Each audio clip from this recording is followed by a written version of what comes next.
severe depression, New Year's can seem a bit dull, I guess? I suppose it's easy to get down on yourself for not keeping your New Year's resolutions. For 2015, I didn't really have New Year's resolutions, I had projects.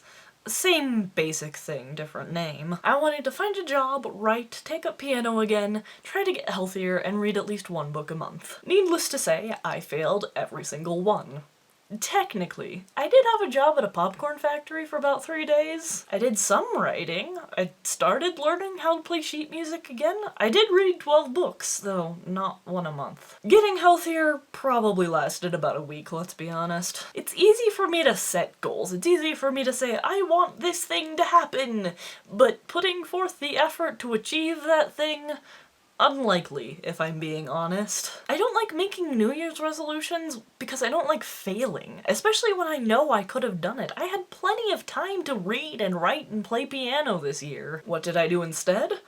Marathon 2 of the Assassin's Creed games, Marathon 2 of the Kingdom Hearts games, and start YouTube? I hate to admit it, but I'm a perfectionist at my core. I don't want to do something if I can't do it right. I don't want to make a video if I can't make it well. I don't want to sit down to read a book unless I can finish it in one sitting. I don't want to sit down at the piano unless there's a song I can play beautifully. And there are times when I can get past it, times where I can put videos up that I'm not certain of, or pluck out notes I'm unsure of, but more often than not, I end up procrastinating so I don't have to face failure. I want to do things that scare me, and certainly there are no shortage of things that scare me. There is no comfort in the growing zone, and no growing in the comfort zone. Someone said that once, I forget who. I want to grow as a person, and I know that to do that I need to venture outside of my comfort zone. But the thing is, leaving my comfort zone is uncomfortable. Shocker, I know.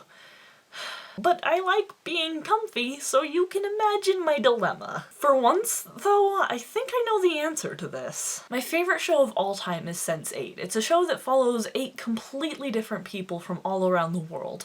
It's a show about how universal the human experience is, how hideous and beautiful this world can be, and really it's about having hope. At one point, Riley, a young woman from Iceland, asks, what if something terrible happens? And Kefius, a young man from Nairobi, responds, what if something wonderful happens? I get so caught up in life, looking at every choice I make and thinking, what if this results in something terrible? But that's not what it's all about, if you ask me. You've got to know the consequences of your actions, surely. If a choice I make might result in other people getting hurt, I generally look for an alternative. But if the only consequence is that maybe I'll be disappointed because it didn't work out perfectly, then maybe I should start asking myself, what if something wonderful happens? I don't really want to make any New Year's resolutions because I'm afraid that I won't complete any of them. But what if I do? Wouldn't that be wonderful? So, my resolutions for 2016. I want to finish a draft for my novel. Ambitious? Yes, but not impossible. I've been working on this thing for like 3 years. I want to read at least 1 book a month. I want to learn how to read sheet music again. I want to upload a video to this channel at least once a week, with some room for error. I want to start school and stay in school, and I want to find a job and keep that job. And every time I start to ask, what if something terrible happens? I want to ask myself instead, what if something wonderful happens? Didn't mean to get that emotional and philosophical on you this early in the year, but perhaps it's time I stop procrastinating it. I've put it off long enough. Oh my god, I'm hilarious, honestly. That's all. Thanks.